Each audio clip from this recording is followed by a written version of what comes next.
p.m. So that's going to be the windiest time frame throughout the day today and the most dangerous time frame as well for any new wildfires to get started. So please, please, please be extra cautious today. Yeah, we do have high fire danger. So campfires obviously are prohibited. Same thing for charcoal grills, target shooting, all that stuff. Don't do it today. You can't do it. Make sure chains are secure before you hit the road. And just recall, a few weeks ago, someone started over 10 wildfires because of this very thing. Super simple to avoid. And of course, properly dispose of cigarettes. Do not throw them out your car window or onto the ground. Just put them where they're supposed to go. Properly dispose of them. That's super simple to do as well. Current wind gusts 23 miles per hour already in Sierra Vista and Bisbee, closer to 25 out towards Ajo. And throughout the day today, of course, it's going to get a little bit worse. So gusts here in Tucson really between about 20 and 35 miles per hour. And it looks like the wind could pick up even more late tonight before calming down a little bit more tomorrow. Wind gusts in Bisbee today, and for most of Cochise County, you all will be dealing with gusts mainly between 30 and potentially 45 miles per hour. So very windy out towards the east in Cochise, Graham, and Greenlee County. Live view outside right now, though, showing a pretty calm, quiet start, a little bit breezy in a few spots, but this sunrise could be really nice because of that those clouds in the distance. So get those cameras ready if you want to send in some photos. Temp-wise, mainly in the 50s and 60s, low 70s though out towards Ajo and Casa Grande. Same thing for Phoenix, Gila Bend, and Yuma. And for today's forecast, actually a little bit cooler than the last several days. We're only warming to about 94 today, which is just 1 degree above average. So this is the closest to average we've been for quite some time, but it is going to be very windy today. So that's going to be the one big annoyance for your Friday. 94 here in Metro Tucson, 62 for the mountains, mid 80s in Santa Cruz and Cochise County. Temps will cool off a little bit more tomorrow, and then we have a very big warm up around this time next week. So we'll talk about that coming up. Now let's go ahead and take a look at traffic. And we are starting off with a live view of River and La Cholla, and this intersection is looking just fine, pretty quiet right now, but there is this one crash on the exit ramp from I-10 westbound at exit 242 to Aber Valley Road. So if you commute through here, just be sure to be extra cautious. Thank you, Shay. A 17-year-old is behind bars this morning, accused of murdering a 70-year-old homeless woman who was well known in the Tucson barrio area. Police say Linda Mendibles was shot and killed in October of last year.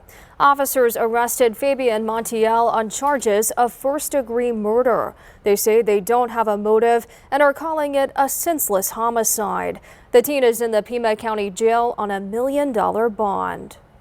A Tucson man has pleaded guilty to distributing fentanyl, which was linked to a death. Oscar Acuna Jr. told a federal judge he sold black tar heroin to a couple last May at an Eastside apartment complex. The woman experienced respiratory distress after ingesting one pill. She died from fentanyl and heroin toxicity. Acuna faces up to 20 years in prison and a fine of $1 million. One of the detectives on the case told News 4 Tucson this is one street-level drug dealer who won't be causing any more deaths. We can work together and show these types of cases are serious and they are meaningful because this person in a federal court has admitted responsibility for causing the death of another person through a product that he provided. The detective adds it's street-level dealers who are a link in the chain that's contributing to the opioid epidemic. A death row inmate in Arizona is now scheduled to die by lethal injection after he said no to lethal gas.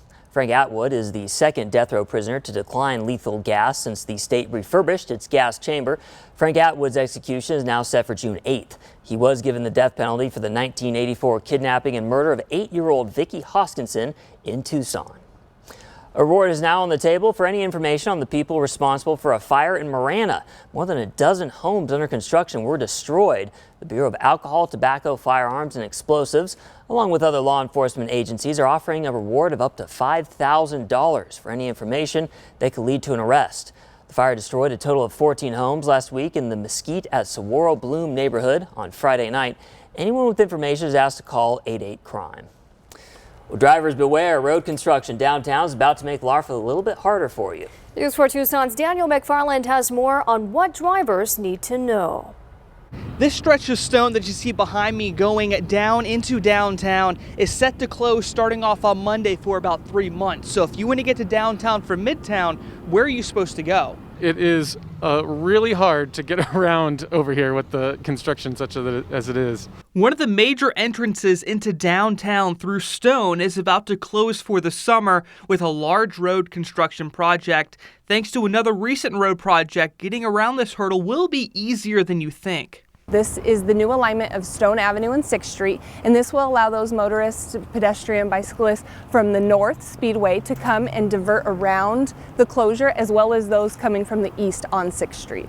This is the map that TDOT has released, and it shows the traffic impacts. A large part of what is now 6th Street will be permanently closed, but a new 6th Street will connect the road with Stone Avenue.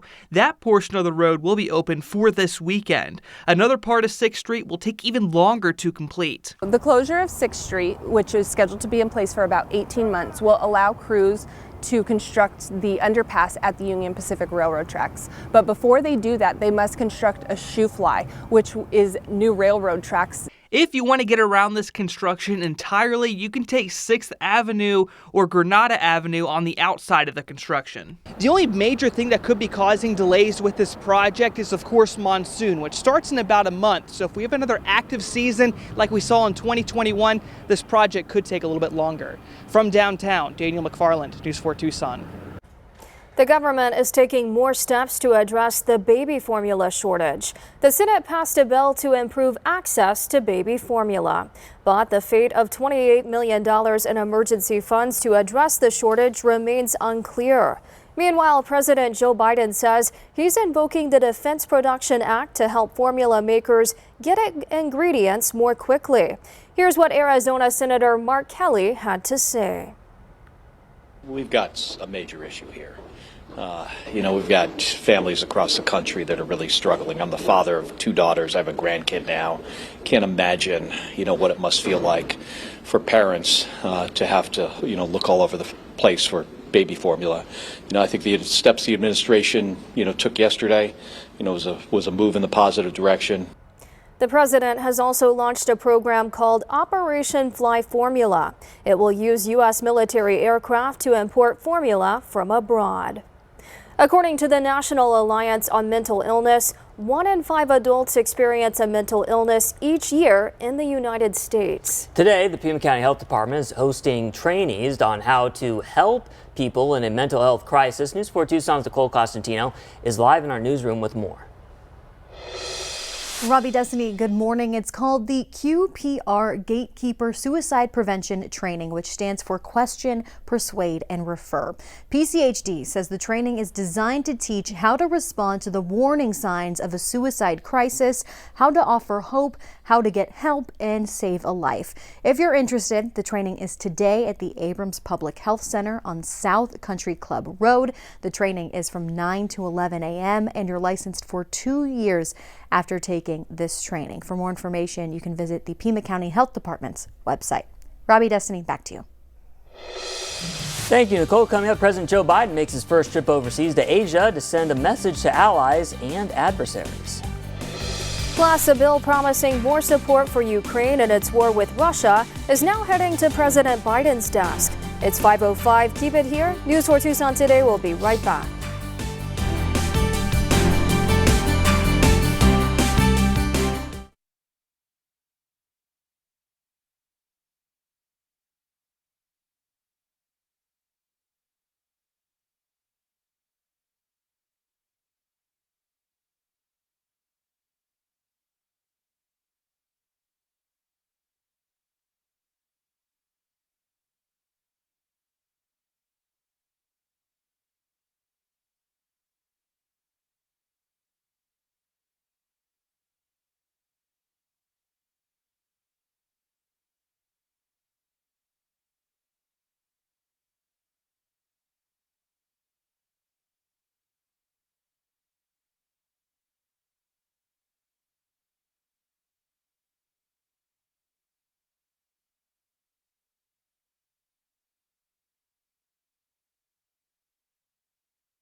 watching Tucson Today with Destiny Quinn, Robbie Reynolds, and meteorologist Shay Sorensen.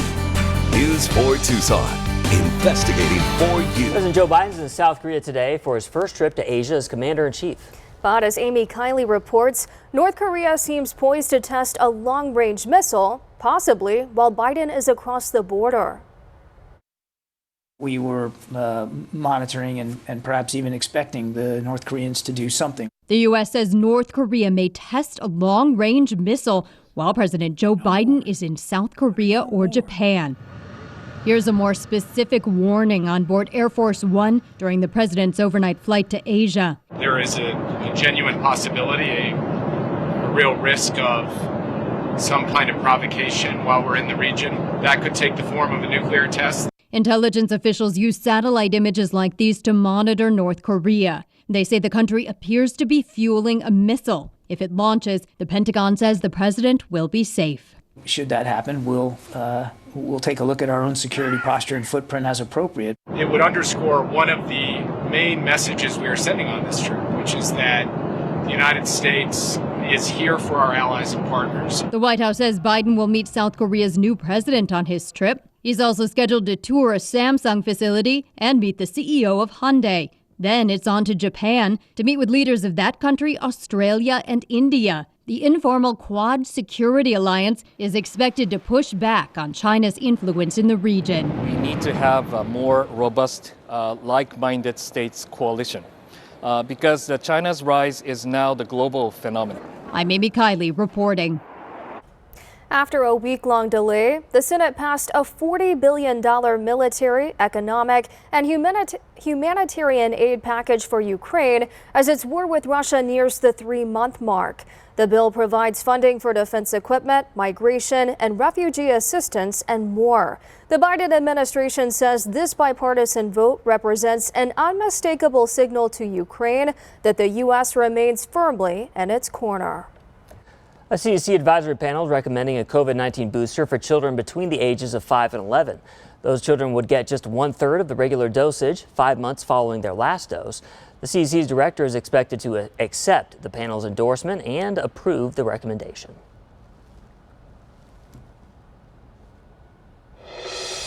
Straight ahead on News 4 Tucson today, a look at the federal efforts to avoid an economic recession. Plus, Arizona baseball is back on the diamond in their series against Oregon. More coming up in your morning sports. It's 5:11 here. We'll be right back.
Good morning and happy Friday. Time now is 5:15 and here's a look at what you need to know.